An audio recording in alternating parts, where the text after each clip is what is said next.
We have some news coming out, some announcements from the Federal Reserve Chairman, one of the Federal Reserve Chairmen, are waking up to cryptocurrencies in the right way. I don't know. If you want to know how we are doing our part in making the Federal Reserve and other central banks completely irrelevant, you have to check out a link for the CT Club down below in the video description. We let you know which cryptos we're buying and why, access to our cryptocurrency portfolio, and a lot of other information as well, so highly recommend it. But first, let's take a moment of celebration for the Tornado Cash dev, because finally he's been sent home, albeit he is on house arrest basically, so they're tracking his movements and he's not going to be able to go too far, but he's actually out of jail finally and awaiting his trial. So took him almost a year to do that, but really happy that he at least can have the comforts of home a little bit and see his family like a human being.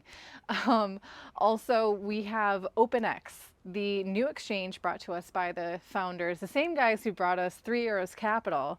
If you guys can't remember, that was an investment firm that was basically taking funds, among other, entities. They were taking funds from not taking, they were providing a service for cryptocurrency treasury funds, these actual cryptocurrency projects, taking their treasury funds and gambling with it on all these highly risky lending opportunities that they were finding. They got caught up with the FTX. They got caught up on loans that they couldn't repay and had to declare bankruptcy. These guys brought us a new cryptocurrency exchange called OpenX. Scam. And they recently, it's tragic on a couple different levels. They recently announced the funding rounds, and the participants of these funding rounds, these investors that have provided funding for OpenX.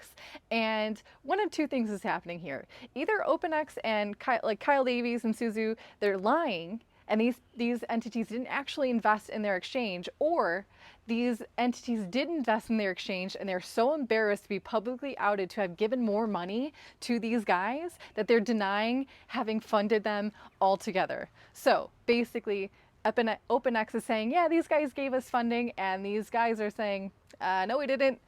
Please don't tell the public this. So damned if you do, damned if you don't. Basically, they're like really embarrassed to have, I think, any ties financially to Suzu and Kyle Davies and this exchange. Meanwhile, the trading volume on this exchange is just kind of pathetic. Suffice to say, they are struggling to have any kind of a reputation in the crypto space anymore. And in my opinion, good riddance. Let's wash this trash out.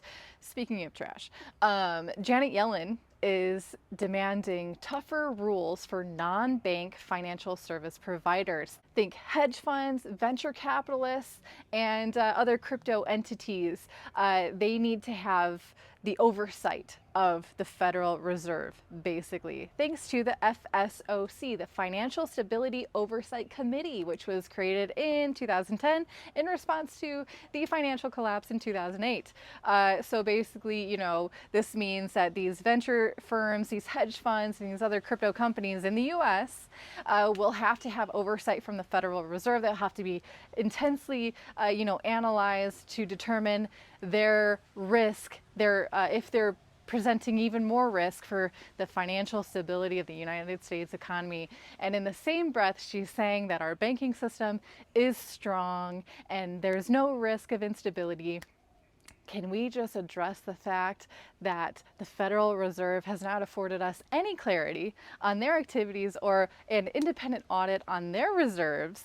And yet they're demanding all of this from, basically their direct actions of quantitative easing and not handling inflation very well is directly leading to the financial instability of the United States economy, and the U.S. being a reserve currency that it currently is, leading to some kind of instability around the world as well.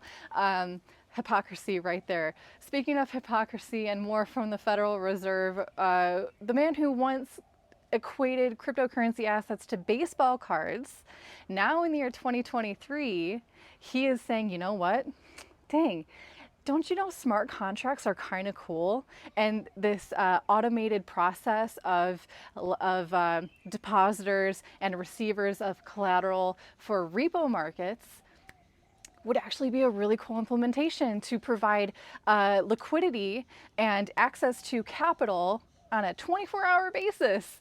Even though the repo markets, have been doing overnight transfers all the time now between these big banks, and they're faking liquidity in that regard. They're like, quick, I need a loan from you because I need to, borrow money from A to pay B, and all that jazz. That's what's happening with the repo markets. But basically, it's taken the Federal Reserve, and this is something we've been saying since the start of this channel, that crypto is generally 10 years ahead of anyone who has to deal with the red tape of a government or bureaucracy and all of that. And Federal Reserve is included in that, even though it's not a government agency. So basically, they're just now waking up to the capabilities of smart contracts, whereas we've been benefiting from smart contracts in the form of decentralized exchanges and DeFi, decentralized finance. Basically, we have the free market and the geniuses that have been building cryptocurrency since the start and helping build out this technology for over a decade now. We've been creating these systems for freedom tools for people to take advantage of. And if you're waiting for the approval of a government, you might have to wait another decade. And that's not financial advice, it's just my personal opinion. I'll see you guys tomorrow. Bye.